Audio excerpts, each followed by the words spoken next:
आइए इस पर ध्यान केंद्रित करें। पहली बात उठती है कि मूल्यांकन है क्या। मूल्यांकन है क्या।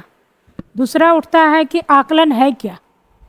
मूल्यांकन आकलन सब वक्त सुनते रहते हैं, बिना मूल्यांकन आकलन के आपका पढ़ाई जो लक्ष्य है वो पूर्ति होता नहीं है। जैसे आप बीएड में एडमिशन ली हैं, तो एडमिशन ली हैं तो क्लास कर रही हैं तो आकलन होता है, आकलन के बाद मूल्यांकन होता है, तभी आपको ग्रेडेशन और सर्टिफिकेट मिल पाता है, मिलता है ना। तो इस तरह से मूल्यांकन और आकलन को समझेंगे और इसे समझ लेंगे तो आपके आगे लाइफ में भी अच्छा मार्गदर्शन करेगा। मूल्यांकन का अर्थ क्या है? मूल्यों का अंकन। मूल्यांकन का अर्थ है मूल्यों का अंकन। अब मूल्यों का अंकन जो है एक कहता है क्या?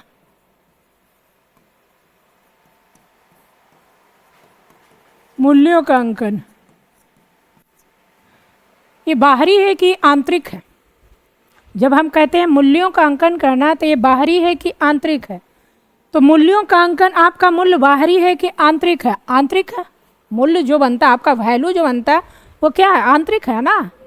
यानी आंतरिक दृष्टिकोण का क्या करते हैं? अंकन करते हैं। यानी हम जज करते हैं कि इसका मूल्यांकन हुआ है अच्छी तरह से कि नहीं हुआ है।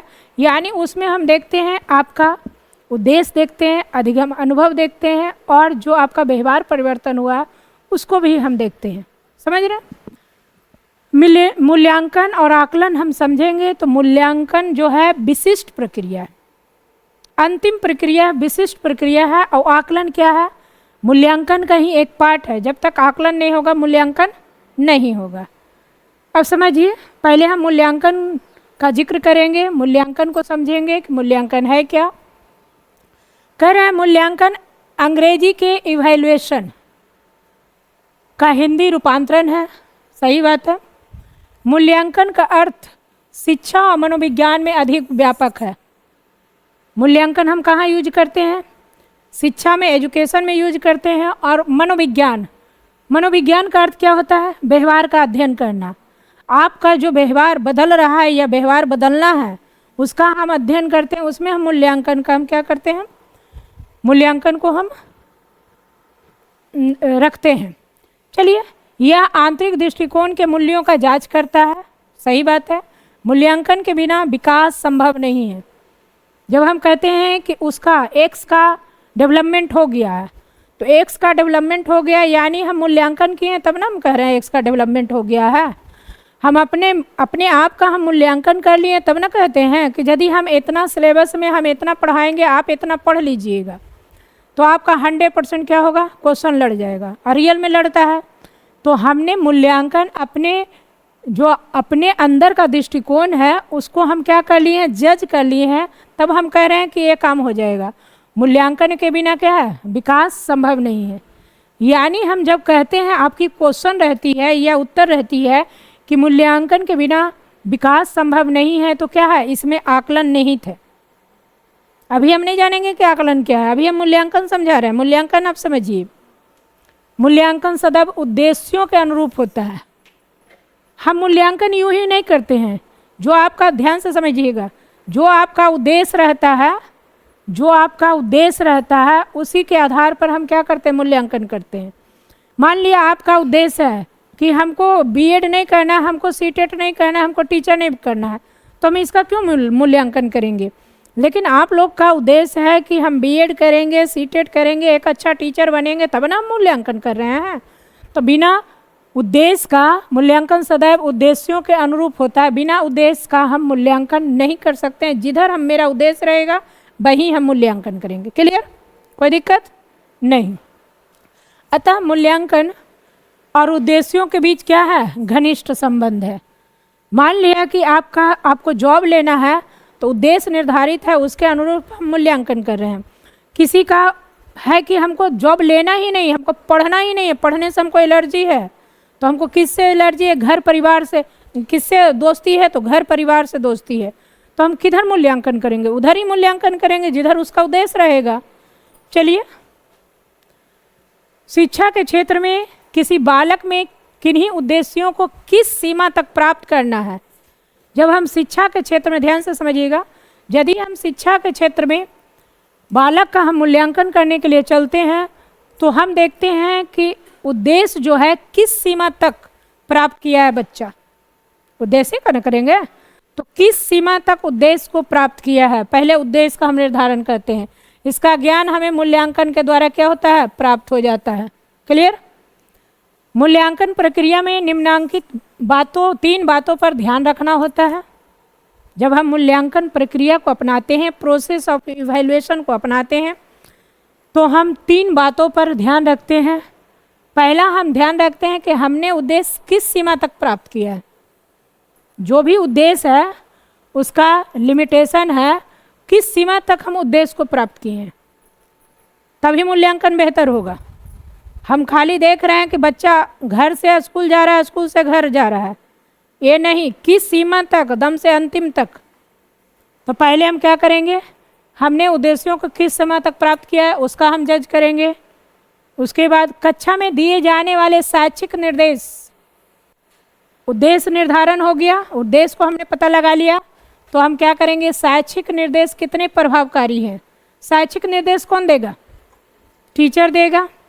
कितना प्रभावकारी है, आप क्लास में आई बैठी और टीचर की बात नहीं मान रही हैं, टीचर बात नहीं मनवा रहा है, यानी टीचर का जो डिसिप्लिन है, जो रूल रेगुलेशन है वो नहीं मान रहा है, तो क्या उसका मूल्यांकन हो पाएगा, उसका उद्देश्य प्राप्त हो पाएगा बच्चा का, नहीं प्राप्त हो पाएगा।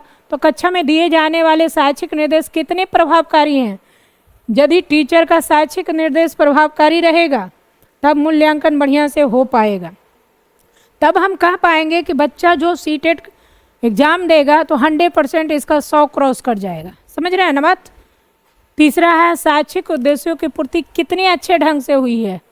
जो भी शैक्षिक उद्देश्य है, शैक्षिक उद्देश्य कहने का मतलब क्या है, जो आपका सीटेट का जो सिलेबस है वो अच्छी तरह से फॉलो हो रही है कि नहीं हो रही है, अच्छी तरह से उसके क्वेश्चन आप बनवा रहे हैं कि नहीं बनवा रहे हैं। पहले अपना बच्चे पर ध्यान देना है कि जो आप बच्चे को फ्लो कर रहे हैं नॉलेज, वो बच्चे तक जा रही है कि नहीं जा रही है, बच्चे इसे समझ रहे हैं कि नहीं समझ रहे हैं, बच्चे क्वेश्चन बना पा रहे हैं कि नहीं बना पा रहे हैं। सारे बातों पर ध्यान देना पड़ेगा। ये नहीं टीचर पढ़ा दिया, सिलेबस क्लियर हो गया, बच्चे तक पहुंच गया, बच्चे की कॉपी तक पहुंच गई, लेकिन बच्चे की एक्टिविटी क्या है, 0 है, तो क्या ये होगा? यानी हम क्या कहेंगे, उद्देश्यों की पूर्ति अच्छे ढंग से नहीं हुई है। जब हम थोड़ा दिए और बच्चे ज़्यादा कर रहे हैं एक्टिविटी के द्वारा, तब ना कहेंगे कि शैक्षिक उद्देश्य की पूर्ति अच्छी ढंग से हुई है। तो हम तीनों बातों पर ध्यान रखेंगे तभी हम मूल्यांकन की प्रक्रिया हम सही कर सकते हैं। और यदि 3 बात पर हम ध्यान नहीं रखेंगे तो नहीं हो पाएगी। बच्चे ही आएंगे और जाएंगे और इसी तरह से डेग नापते रह जाएंगे। समझे? इसी तरह से 1 कोचिंग, 2 कोचिंग, 1 टीचर, 2 टीचर के पास जाते रह जाएंगे और लक्ष्य तक प्राप्ति नहीं हो पाएगी। नीचे आइए। इस प्रकार मूल्यांकन क्रिया में उद्देश्य, पहला उद्देश्य है ऑब्जेक्टिव्स, अधिगम अनुभव और व्यवहार में परिवर्तन, 3 चीज। पहला उद्देश्य, दूसरा अधिगम अनुभव और तीसरा व्यवहार में परिवर्तन एक दूसरे से जुड़े रहते हैं। अतः इन तीनों में से एक की भी कमी होती है। एक की कौन कमी? यदि उद्देश्य सही नहीं हुआ तो अधिगम अनुभव होगा बढ़िया से, व्यवहार में परिवर्तन होगा। व्यवहार में परिवर्तन कब होता है? जब बच्चे अधिगम करते हैं। तो बच्चे अधिगम कब करेंगे? जब अधिगम अनुभव उसका आएगा तभी है ना। तो ये तीनों जो है बच्चे में सर्कुलेट होनी चाहिए। यदि नहीं होती है तो मूल्यांकन प्रक्रिया पूर्ण नहीं होगी, और यदि तीनों होती है तो मूल्यांकन प्रक्रिया क्या होगी? सही हो जाएगी। अतः इन तीनों में से एक की भी कमी होती है तो मूल्यांकन प्रक्रिया पूर्ण नहीं होता है। इतना समझ गए बात को कि नहीं समझे? ओके, समझ गए। आइए पिक्चर देखें। मूल्यांकन प्रक्रिया, प्रोसेस ऑफ इवैल्यूएशन। हमने कहा कि मूल्यांकन में मूल्यों का अंकन करना रहता है। सही बात है। तो मूल्यांकन प्रक्रिया में हम क्या क्या चीज़ देखते हैं? पहला देखते हैं ऑब्जेक्टिव्स, उद्देश्यों का निर्धारण करते हैं या उद्देश्य को देखते हैं। तो पहले हम ऑब्जेक्टिव को देखें, उसके बाद उद्देश्य के अनुसार बच्चा अधिगम अनुभव ले रहा है कि नहीं ले रहा है। आप यहाँ उद्देश्य आए हैं, उद्देश्य रख के आए हैं। क्या उद्देश्य रख कर के आए हैं? क्या उद्देश्य रख कर के आए हैं? शुरुआत में वैसे ही होगा।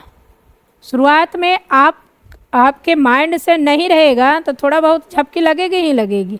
उसके बाद तो आँख ऐसी खुले रहेगी, एग्ज़ाम होते होते आँख ऐसा खुलेगा कि नींद ही नहीं आएगा रात दिन। सीटेट का एग्ज़ाम रहेगा तो नींद आएगा? जैसे उसको अलका को हो रहा है, अब हो रहा है कि कैसे हम जल्दी जल्दी करें, मेरा रिजल्ट हो जाए, तो इसी तरह से आपकी भी हो जाएगी। इसलिए इधर ध्यान दीजिए।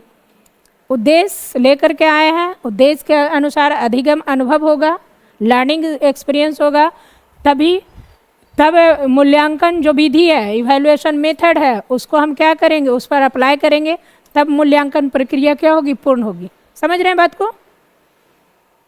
अब हम मूल्यांकन विधि को हम समझेंगे। इसको तो समझ गए ना, अधिगम अनुभव। मूल्यांकन विधि कहने के मतलब है कि कौन सी विधियां हैं जो बच्चों को हम मूल्यांकन करेंगे। एक मानकीकरण विधि होती है, यानी स्टैंडर्डाइजेशन होता है, जो सब पर लागू होता है। तो जो मानकीकृत होता है वो अच्छी नहीं है, सब पर लागू हम कैसे कर देंगे?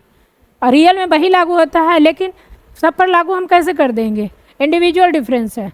जो हम तथ्य या जो विधि हम इन पर अप्लाई कर रहे हैं, आप पर अप्लाई करेंगे, हो सकता है वो सही ढंग से ना हो। तो आइए हम उसे देखेंगे आगे। बहुत सारी विधियां, उस पर हम चर्चा करेंगे। मूल्यांकन न केवल शिक्षार्थियों की प्रगति और उपलब्धि को मापता है, बल्कि पढ़ाने के लिए उपयोग की जाने वाली शिक्षण सामग्री और विधियों की प्रभावशीलता को मापता है। अब हम कहते हैं, यहाँ से आपकी क्वेश्चन बनती है, क्या हम मूल्यांकन बच्चों के लिए करते हैं? क्या मूल्यांकन हम बच्चों के लिए करते हैं? तो नहीं, मूल्यांकन जब होती है तो बच्चों और टीचर दोनों के लिए होती है। हम कहते हैं कि बच्चे जितना पहुंचना, जिस जगह पहुंचना चाहिए या जितना बच्चे को अधिगम होनी चाहिए, उतना नहीं हुई है। क्यों नहीं हुई है? इसके पीछे हम कॉज बच्चे को ढूंढ लेते हैं, लेकिन एक बार टीचर के भी अंदर ढूंढना पड़ेगा कि क्या ये जो शिक्षण सामग्री दिया जा रहा है टीचर के द्वारा सही है कि नहीं है, या क्या विधियां सही है कि नहीं, ऑथेंटिक, क्या जो विधियां हैं, टेक्निक है, जो स्ट्रेटजी है, वो सही है कि नहीं है। यानी टीचर और स्टूडेंट दोनों को हम देखते हैं मूल्यांकन में। समझ में आ रहा है? समझ में आ रहा है? आप बीएड में एडमिशन ली, आपका आकलन हुआ, मूल्यांकन होता है, यानी फॉर्म भरा जाता है, आप एग्ज़ाम देती हैं। जो टॉपर करता है, जो 80% तक लाता है, जो 75% लाता है, ये इंडिविजुअल डिफरेंस है कि आपने कितना समझा। ये बच्चों का इंडिविजुअल डिफरेंस है कि आपने कितना समझा। लेकिन उस कॉलेज में कोई 70% से ऊपर हुआ ही नहीं, तो यहाँ पर समझने की बात है कि टीचर की जो टेक्निक है, टीचर का जो शिक्षण विधि है, टीचर का जो टीचिंग मटेरियल है, क्या वो सही है कि नहीं। बात को समझ रहे हैं? बात को समझ रहे हैं ना? यानी वहाँ पर टीचर का भी मूल्यांकन होना जरूरी होता है। यानी हम मूल्यांकन में दोनों को देखते हैं, स्टूडेंट को भी देखते हैं और टीचर को भी देखते हैं। मूल्यांकन से अधिगम समस्याओं में निदान, उपचारात्मक कार्रवाई। निदान कहने का मतलब क्या है? जो आपकी अधिगम समस्या है। जैसे आपकी अधिगम समस्या है कि मैडम हम अभी क्लास करने नहीं आ रहे, हमको डेरा नहीं मिला है। समस्या, अधिगम समस्या बहुत है ना। अब डेरा मिल गया है तो आप यहाँ आए तो मैडम मुझे सिलेबस ही शुरू से पता नहीं है, 20 से हम पढ़ रहे हैं, ये भी एक अधिगम समस्या है। जब आपकी सिलेबस भी मिल गई तो मैडम आधा कोर्स चला गया है, 20 से हो रहा है, मुझे समझने में दिक्कत आ रही है। इसके बाद भी आपको एक्स्ट्रा क्लास संडे को दिया जाएगा, फिर कहिएगा कि मैडम हमको बहुत कुछ नहीं समझ में आ रहा है, थोड़ा सा समझ में आ रहा है। तो हम कहेंगे कि रुकिए, थोड़ा सा समझ में आ रहा है तो बहुत कुछ समझ में आ जाएगा। समझ रहे हैं बात को? अब कह रहा है मूल्यांकन से अधिगम समस्याओं में निदान, यही है अधिगम समस्याओं में निदान। उपचारात्मक कार्रवाई, उपचारात्मक कार्रवाई कहने का मतलब क्या है? कमियों को जानकर निदान करना। उपचारात्मक कार्रवाई और सीखने की वृद्धि होनी चाहिए, यानी जो सीखने का ढंग है उसमें क्या होनी चाहिए? उत्तरोत्तर वृद्धि होनी चाहिए। साथ ही इससे शिक्षार्थियों में चिंता और तनाव पैदा नहीं होती है। जब आप इस तरह से काम करते हैं, कौन? टीचर। इस तरह से स्टूडेंट इसमें शामिल होते हैं तो क्या होता है, बच्चे में चिंता और तनाव नहीं होती है। यदि ऐसा नहीं होता है और आप अपने उद्देश्य में फेल हो जाते हैं, मूल्यांकन होती है, अंतिम पड़ाव में फेल हो जाते हैं, तो क्या होता है, चिंता और तनाव बन जाती है। यानी मूल्यांकन करने में जहाँ स्टूडेंट इन्वॉल्व रहता है वहाँ टीचर का भी इन्वॉल्वमेंट होना बहुत ज़रूरी है। अदरवाइज मूल्यांकन नहीं होगा, ना आकलन होगा। क्लियर? मूल्यांकन विशेष रूप से छात्रों के सीखने का आकलन करने में शामिल निर्णय प्रक्रिया को संदर्भित करती है। अब उठता है बात कि मूल्यांकन जो होती है तो किसकी मूल्यांकन होती है, तो सीखने का आकलन करने में शामिल निर्णय प्रक्रिया को संदर्भित करता है। सीखने का आकलन, सीखने के लिए आकलन कहाँ होता है, कक्षा में होता है। और सीखने का आकलन जब आप सीख जाती हैं तब आकलन होता है। तो जब आप सीख जाती हैं तो तब आकलन होता है, यानी टोटल आपका सत्र खत्म हो गया, आपका फॉर्म भरा गया, तब ना आप सीखने का आकलन करेंगे। फॉर्म भरा गया और अंतिम रूप से जो एग्ज़ाम होती है जिसमें सर्टिफिकेशन और ग्रेडेशन मिलता है, उसी को हम क्या कहते हैं, सीखने का आकलन कहते हैं। यानी आपने अब सीख लिया है, अब उसका आकलन हो रहा है, उसके बाद आपको मिलेगा आप टॉपर किए, डिस्टिंक्शन किए, वही आएगा ना। 80% मार्क्स आया, 85% मार्क्स आया, 90% मार्क्स आया, ये सब क्या है, सीखने का आकलन है, ये सब क्या है, मूल्यांकन है। समझ रहे हैं बात को? लेकिन सीखने के लिए आकलन कक्षा में होता है। जब हम सिखाते हैं सीखने के लिए आकलन, यानी आप सीख रही हैं, उसका हम आकलन करेंगे, ये क्या है, कक्षा में है। और ये रचनात्मक आकलन होता है, यानी बच्चे ज्ञान का निर्माण कर रहे हैं, तो ये रचनात्मक आकलन होता है, फॉर्मेटिव होता है। समझ रहे हैं? तो यहाँ पर हम मूल्यांकन की बात कर रहे हैं, अभी आकलन की बात नहीं कर रहे हैं। समझ रहे हैं? मूल्यांकन अंतिम दौर में होता है। क्लियर? वो सीखने का आकलन, इसको हम कहते हैं समेटिव इवैल्यूएशन, समेटिव इवैल्यूएशन या समेटिव असेसमेंट, जो भी अंतिम है तो इवैल्यूएशन बोलेंगे। शिक्षण मूल्यांकन कर रहे हैं, शिक्षण मूल्यांकन कर रहे हैं जब वे खुद से पूछते हैं कि मेरे छात्र कैसे हैं। यानी टीचिंग, शिक्षण क्या है, टीचिंग।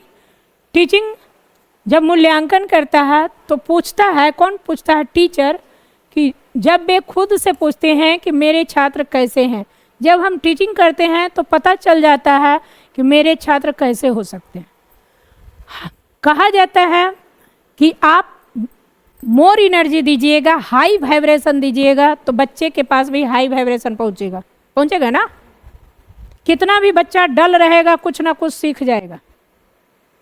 और लेस वाइब्रेशन दीजिएगा तो लेस इफेक्टिव होगा। समझ रहे हैं ना बात को? हम इतना कंटेंट दे दिए, हम इतना एग्जाम्पल दे दिए, तो बच्चे डल भी रहेंगे तब पर भी कुछ ना कुछ एग्जाम्पल माइंड में ले करके चले जाएंगे।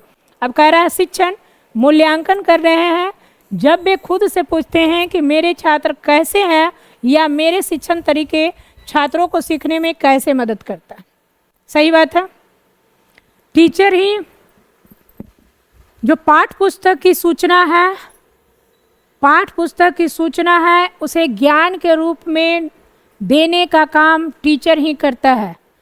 अब ज्ञान के रूप में आप कितना दे रही हैं, कैसे दे रही हैं, आपके पास पहुंचेगा, यही आपके व्यवहार में क्या होता है, परिवर्तन होता है। समझ रहे हैं ना बात को? व्यवहार का परिवर्तन कराने के लिए कौन रिस्पॉन्सिबल है, टीचर है। तो इसीलिए कहें कि मूल्यांकन जब होगा तो स्टूडेंट के साथ साथ टीचर होगा। क्लियर? समझ में आ गया? मूल्यांकन समझ में आ गया? ठीक, वेरी गुड। अब हम आकलन पर चलते हैं। आकलन है क्या?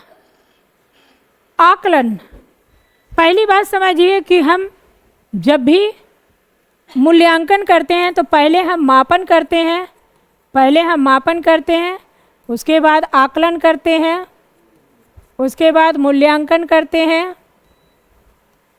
ये जो टर्म है याद रखिएगा, पहले हम मेजरमेंट करते हैं, ये ध्यान से सुनिएगा, बहुत इम्पोर्टेंट टॉपिक है। उसके बाद असेसमेंट करते हैं और उसके बाद क्या करते हैं, इवैल्यूएशन करते हैं।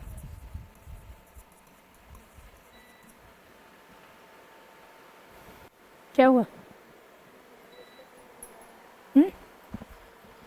शुरुआत में जो शुरू स्टूडेंट हैं वो कितनों भी टैलेंटेड रहेंगे, कुछ कुछ दिमाग से जाते रहेगा, समझे। इसलिए चुपचाप सुनते रहिए, समझते रहिए, नहीं समझ में आया तो पूछिए, दूसरा एग्जाम्पल देंगे, तीसरा एग्जाम्पल देंगे, समझ में हर हालत में आएगी। और ये अननोन विषय वस्तु है, अभी तो बीएड में एडमिशन ही लिए हैं ना, जा ही रहे हैं ना, ये आपके बीएड पार्ट 2 में पढ़ना है जो हम पढ़ा रहे हैं ना। जब आप एक ईयर पास कर जाइएगा, दूसरा ईयर जाइएगा, तब जा कर के वहाँ पढ़ना है ये चीज़। सीटेट में अभी ही पढ़ना है। आकलन, आकलन असेसमेंट।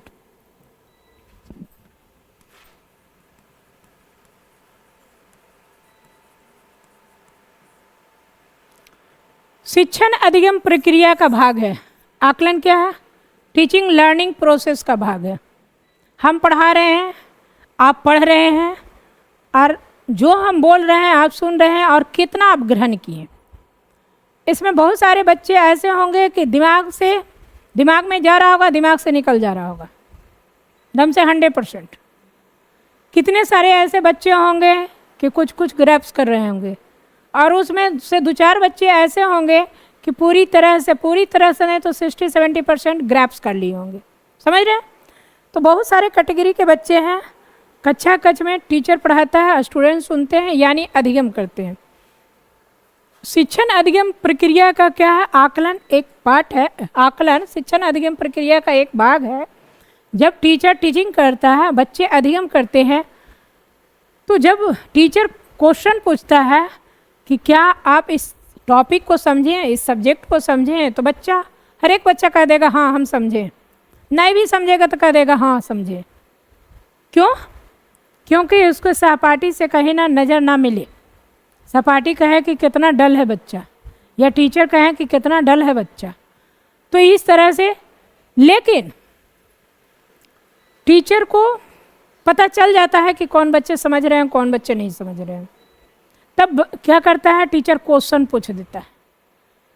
क्वेश्चन का जवाब देता है बच्चा। कुछ इंट्रोवर्ट रहता है, कुछ एक्सट्रोवर्ट रहता है। ऐसा बात नहीं कि सब बच्चा जवाब दे देता है। जो इंट्रोवर्ट रहता है बच्चा जवाब नहीं देगा, आते हुए भी नहीं देगा। और एक्सट्रोवर्ट रहेगा, जो गलत भी आएगा तो बोल देगा, हाँ तब पर भी बोल देगा, बोलते चला जाएगा। सही बात है। तो आकलन के द्वारा पता चल जाता है कि बच्चे समझ रहे हैं कि नहीं समझ रहे हैं। समझे?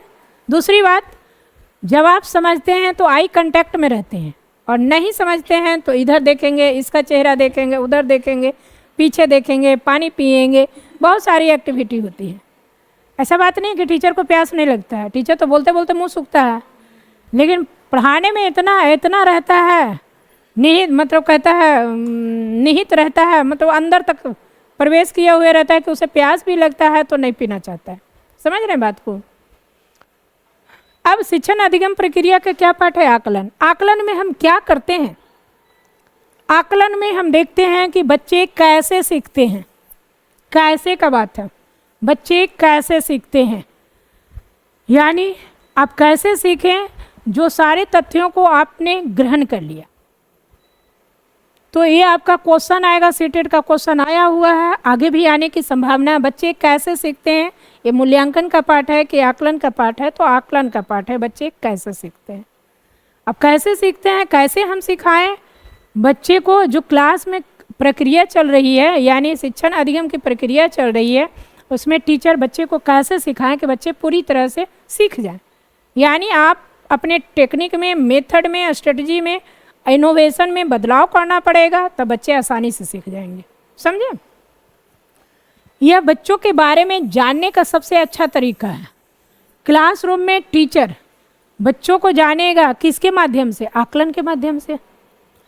हम बोलेंगे कि नीतू जो हम बताइए उसका एग्जाम्पल क्या है। अब नीतू फटाक दिया एग्जाम्पल दे दी, तो हम क्या समझेंगे कि जो हम तथ्य पढ़ा रहे हैं उसके दिमाग में सारे बात जा रहा है।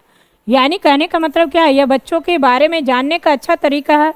बच्चों के बारे में जानने का मतलब कि उसके कैरेक्टर के बारे में, नॉट बच्चे किस तरह से सीख रहे हैं, बच्चे कितना सीखे हैं, बच्चे का माइंड क्या है, बच्चे का मेंटलिटी पावर क्या है, जो हम दे रहे हैं बच्चे ग्रैप्स कर रहे हैं कि नहीं कर रहे हैं, बच्चे का पूर्व ज्ञान है कि नहीं है। ग्रैप्स कैसे करेगा, पूर्व ज्ञान रहेगा तब ना। तो यही जानने का तरीका है, समझे। विद्यार्थियों की उपलब्धियों का अनुमान लगाना, जब आकलन हम करते हैं तो उसी समय हम अनुमान लगा लेते हैं कि बच्चे का जो अचीवमेंट है हो रहा है कि नहीं हो रहा। उपलब्धि मीन्स अचीवमेंट, हो रहा है कि नहीं हो रहा है। यदि नहीं हो रहा है तो हम क्या करेंगे, अपने टेक्निक को बदल देंगे, अपने मेथड को बदल देंगे, सारे चीज़ को अपने बदल देंगे। या बच्चे में फॉल्ट है तो हम देखेंगे कि कौन सा फॉल्ट है, एक ही वो नहीं बदलेगा, दोनों को बदलना पड़ेगा। तो ये क्या है, विद्यार्थियों को उपलब्धियों का अनुमान लगाना। अनुमान हम लगा लेंगे कि इतने बच्चे जवाब दे रहे हैं तो सीटेट का रिजल्ट आ जाएगा, यही अनुमान लगाते हैं। और एग्ज़ाम जब हम लेते हैं तो हम कह देते हैं उसी समय कि आपका रिजल्ट हो जाएगा। जिसका उतना से नीचे आता है तो हम कह देते हैं कि नहीं होगा। बुरा भी लगता है लेकिन कह देते हैं नहीं होगा, क्योंकि आप 2-4 रोज में एग्जामिनेशन हॉल में नहीं कुछ अलाउद्दीन का चिराग जला दीजिएगा कि तुरंत हो जाएगा। जब आप यहाँ अच्छा कर रहे हैं तभी वहाँ अच्छा कीजिएगा। पहली बात तो एग्जामिनेशन प्रेशर होता है, और आपका 5-6 नंबर तो एग्जामिनेशन प्रेशर खा लेता है। तो हम 10-12 नंबर हम पीछे आगे चलते हैं तब जाके पीछे होता है, समझे। वो आते हुए भी आपको गड़बड़ कर देगा, रंगने में गड़बड़ कर देगा। आपका ऑनलाइन है नहीं ऑफलाइन है, रंगने में गड़बड़ कर देगा। बहुत सारे प्रेशर होते हैं माइंड पे। दूसरी बात, गर्मी का दिन है, गर्मी का दिन है, वाटर बोतल ले भी नहीं जाना है, ले जाना है, पिलाने आता है तो बढ़िया पानी रहता है।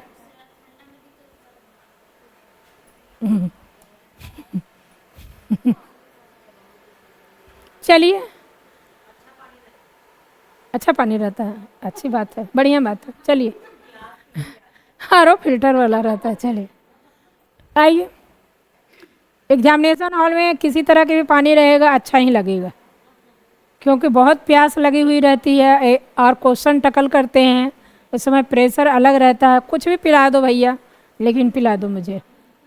तब आकलन संवादात्मक, यानी संवाद हो रही है ना।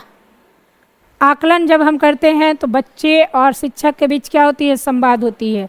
संवादात्मक और रचनात्मक प्रक्रिया। जब संवाद होगी तो बच्चे समझेंगे, नहीं समझेंगे तो टीचर क्या करेंगे, रेमेडियल टीचिंग देंगे, बच्चे को हर हालत में समझा देंगे।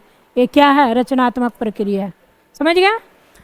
ये आकलन ऐसा प्रोसेस है, ऐसा प्रक्रिया है कि आप विषय वस्तु को नहीं समझें तो टीचर 1 बार समझाएगा, 2 बार समझाएगा, 3 बार समझाएगा, जब तक आप नहीं समझिएगा तब तक समझाते रहेगा। समझे, टीचर का काम ही। अभी टीचर बनने जा रहे हैं, बच्चे को समझाना आपका काम ही है। किसी तरह से समझाएं, मार के नहीं। ये भी बैन लगा हुआ है, मार करके नहीं, कि नहीं समझेगा तो मुर्गा बना देंगे या कुछ कर देंगे, कुछ नहीं। समझाना है आपको टेक्निक के द्वारा। आकलन करते समय शिक्षक छात्रों का अवलोकन करता है। सही बात है, ऑब्जर्वेशन तो करेगा ही करेगा। अवलोकन करता है जब कक्षा में समस्याओं का हल कर रहे होते हैं। जब कक्षा में समस्याओं का हल कर रहे हैं, हम क्वेश्चन पूछ रहे हैं या आप क्वेश्चन पूछ रहे हैं, हम उसका सॉल्व कर रहे हैं, तो हम यानी टीचर स्टूडेंट का क्या करता है, ऑब्जर्वेशन करता है कि किस लेवल का बच्चा क्वेश्चन पूछ रहा है, बच्चे के मेंटल एबिलिटी क्या है। कोई बच्चे बहुत साधारण क्वेश्चन पूछते हैं, कोई बच्चे बहुत अच्छे क्वेश्चन पूछते हैं, देखे हैं ना। तो ऑब्जर्वेशन टीचर करता है, पता लगा लेता है कि इसका जो मेंटल लेवल है कहाँ तक है बच्चे का। यानी जितने बच्चे हैं सब में इंडिविजुअलिटी है, इंडिविजुअल डिफरेंस है। हर एक बच्चे अपने तरीके से क्वेश्चन पूछेंगे। ये नहीं कि एक बच्चा पूछ लिया तो उसी का क्वेश्चन वो पूछेगा, कोई हल्का पूछेगा, कोई इतना भारी पूछेगा कि टीचर को भी नहीं आएगा। ये भी बात अब समझ लीजिए। तो टीचर को नहीं आएगा तो क्या करिएगा। ऐसा बात होता है कि टीचर को आता ही है, लेकिन हो सकता है इनके एक्सपीरियंस कम हो, 1 साल का हो या अभी तुरंत गया है, तो नहीं आएगा तो क्या कीजिएगा। सब कुछ तो जानते ही नहीं है, नहीं आएगा तो क्या कीजिएगा। आप मान लिया कि आप एक टीचर हैं, पढ़ाने गए हैं स्टूडेंट को, आपसे ज़्यादा तेज हैं स्टूडेंट, क्वेश्चन पूछ दिए, तब क्या कीजिएगा। कौन सी कहिएगा, बोलिए, सही बात तो बोल रही हैं। हाँ, कल उसको समझ करके बताएंगे, बहुत अच्छी बात है, सही बात है, सब चीज़ आएगा ही, कल बताएंगे। समझ रहे हैं बात को? आइए, जब ये छात्रों के इस सवाल का जवाब सुनते हैं, कौन? टीचर। और जब वे छात्रों को मानकीकृत परीक्षणों का विश्लेषण करते हैं, तब आकलन कर लेता है कि बच्चे पढ़ रहे हैं कि नहीं पढ़ रहे हैं। समझे? हम जवाब आपका सुन रहे हैं, जैसे इनका जवाब हम सुने, ठीक है, यानी हम समझ रहे हैं कि ये कुछ जान रही हैं, या मानकीकृत परीक्षण करते हैं। मानकीकृत परीक्षण करने का मतलब है कि हम एक ही तरह के क्वेश्चन हर एक बच्चे को कर दिए। एक क्वेश्चन किए, बताइए, आप बताइए, आप बताइए, आप बताइए, आप बताइए। अब जिसको आ रहा है तो हम समझ रहे हैं कि वो बच्चे क्या है, टैलेंटेड है। जिसको नहीं आ रहा है, यानी कह रहे हैं कि बच्चे नहीं क्वेश्चन को समझे, या उतने टैलेंटेड बच्चे नहीं हैं। तो क्या अनटैलेंटेड बच्चे को हम छोड़ देंगे? नहीं, सभी बच्चे को ले करके चलना है। आकलन प्रक्रिया में शिक्षक को निम्नलिखित बातों पर ध्यान देना है। जब हम आकलन करते हैं तो बहुत सारी बात पर ध्यान देना पड़ता है एक टीचर को। कौन कौन सी बात पर ध्यान देना है, जो देखिए आगे चले। पहला, शिक्षक को विद्यार्थियों को लेबल नहीं करना चाहिए। जब टीचर पढ़ा रहा है तो बच्चे का लेबलिंग कभी भी नहीं करना चाहिए।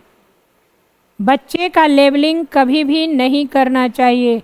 लेबलिंग मीन्स धीमे, गरीब, बुद्धिमान, तुम बहुत तेज स्टूडेंट हो, तुम बहुत डल स्टूडेंट हो, तुम बहुत धनी स्टूडेंट हो, तुम बहुत गरीब स्टूडेंट हो, तुम इस जाति से हो, तुम उस जाति से हो, नहीं।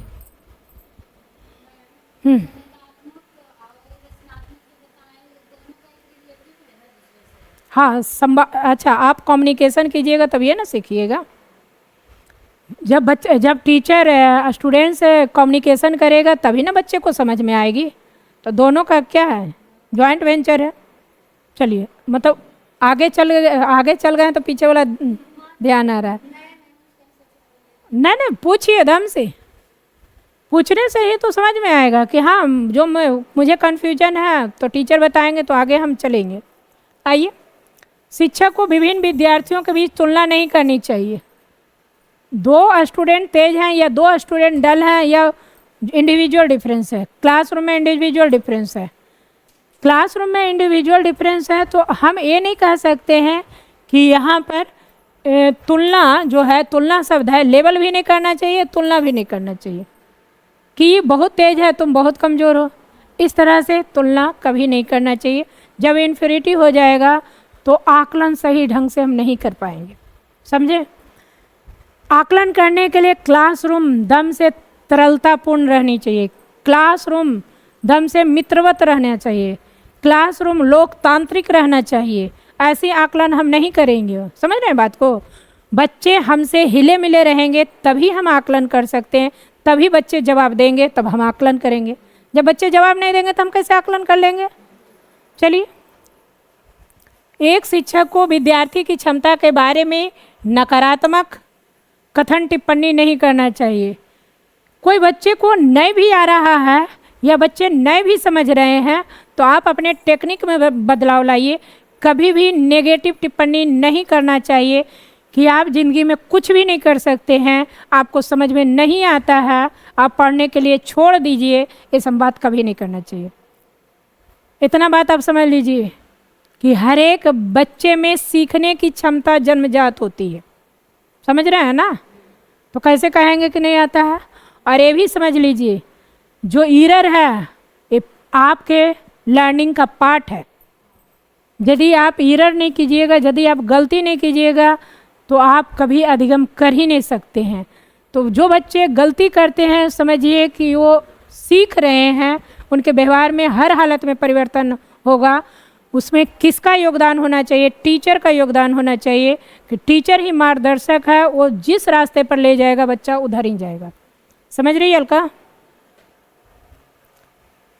एक शिक्षक को शिक्षार्थियों के बीच अधिक प्रतिस्पर्धा को बढ़ावा नहीं देना चाहिए। क्या कुछ कौज है? नवनीत बोलिए। जो गलती नहीं करता, अच्छा एक बात बताइए, 1 मिनट। जब आप कोई काम करते हैं उसमें 1% भी गलती नहीं होता है, ये कभी मानने वाली बात ही नहीं है। जब हम कोई काम करते हैं कुछ ना कुछ गलतियां होती है, एक गलतियां मेजर होती है और कुछ गलतियां माइनर होती है। माइनर हम समझ नहीं पाते, मेजर हम समझ लेते हैं। समझ गए? जब हम मेजर समझ लेते हैं तो हम उसको खो देते हैं, तो बहुत अच्छी तरह से सीखते हैं। और माइनर होता है तो हम कहते हैं अच्छा यहाँ पर ये होना चाहिए था, अच्छा अच्छा ठीक है। समझ रहे हैं बात को? जैसे एक एग्जाम्पल दीजिए, हम बता देंगे।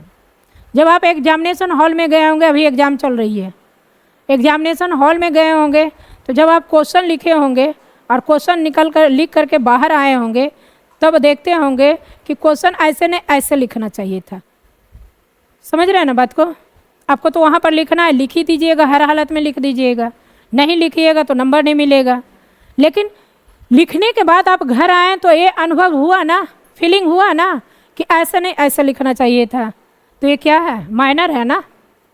मेजर कब होता है? जब पूरा ब्लैंक खाली छोड़ करके आते कॉपी, तब मेजर होता। तो माइनर भी किए तो आप सीखे ना। ये सीख कहाँ आपका आएगा?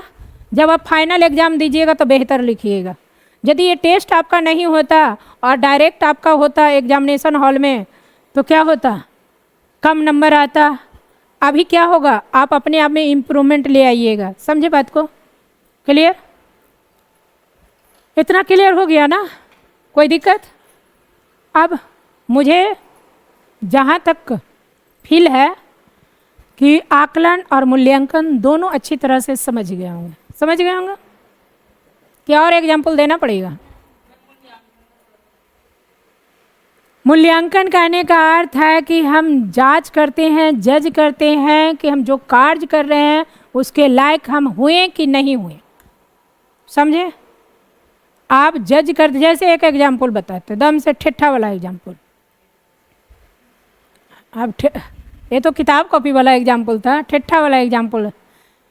आप जाती हैं बाज़ार में। जब आप बाज़ार में जाती हैं तो आप 500 1000 रुपया लेकर के जाती हैं। जब आप बैग में पैसा रखती हैं 500 1000 रुपया, ये क्या है? मापन है, मेजरमेंट है। बोले थे ना, पहले मापन होगा तब आकलन होगा तब मूल्यांकन होगा। तो 500 1000 रख के जाती हैं, मापन है। आप अपने बैग की तरलता के अनुसार ही 500 1000 रखते हैं, जो आपका है शक्ति। उसके बाद जाती हैं तो हम जाते ही टेम्पू पर बैठते हैं तो आकलन कर लेते हैं कि हम 1000 रुपया लिए हैं तो ये चीज़ खरीदना, ये चीज़ खरीदना, ये चीज़ खरीदना, ये चीज़ खरीदना, लेकिन सब्जी ज़रूर खरीदना। सब्जी नहीं खरीदेंगे तो खाना बनेगा नहीं। अब आप सब्जी के स्टॉल पर जाती हैं, अब पहले ही ऐसे से आकलन कर लेती हैं कि 500 है, उसी में हमको कुछ करना है। अब आकलन कर ली तो इतना का सब्जी खरीदी, पहले मीजर कर ली ना 500 है। उसके बाद सब कुछ कर ली, आकलन कर ली कि 10 रुपये का भिंडी हुआ, 20 रुपये का बैगन हुआ, 30 रुपये का कद्दू हुआ, जो भी कर ली, सब कुछ ले आई। कोई मिला तो बोला कि 30 रुपये कद्दू दिया है, 50 रुपये तो बेहतर कद्दू था। तो आपका जैसा मापन रहेगा वैसे ना आकलन कीजिएगा। तो ठीक है, ले आई। जब आप सब्जी उब्जी बनाई, आ कर करके 30 रुपये 50 रुपये जो भी रहे, आई बनाई, खा करके कहीं जब आप करती हैं, वो क्या है? मूल्यांकन है। यानी आप उसका मूल्यों का अंकन कर लेती हैं। हाँ, मूल्यों का मूल्यों मीन्स प्राइस नहीं, मूल्यों का अंकन कर लेती हैं कि उसकी क्वालिटी क्या थी। और यानी सब्जी बहुत टेस्टी लगा तो उसके बाद भी फिर सब्जी को दोबारा रिपीट करती हैं, कद्दू बना देती हैं लंबा सा। नहीं, वो तो कट गया, पेट में चला गया, अब तो आपके सेल में ही चला जाएगा। तो जब मूल्यांकन हो जाता तो फिर लौटता नहीं है। समझे? आप समझ गई होंगे। चलिए, हाँ, जैसे रिजल्ट दम से वेरी गुड। रिजल्ट हो जाएगा, पास हुई तो ठीक है, आगे जाइए। अब फेल हुई, सब्जी खराब हो गया, मान लिया इसी में कद्दू तीता रह गया, तो क्या कद्दू तीता खा लीजिएगा, फेंक दीजिएगा, फिर क्या कीजिएगा? दूसरा सब्जी बनाइएगा। तो ऐसी फेल हो जाइएगा तो फिर फार्म भरिएगा, फिर एग्जाम दीजिएगा। क्या हुआ?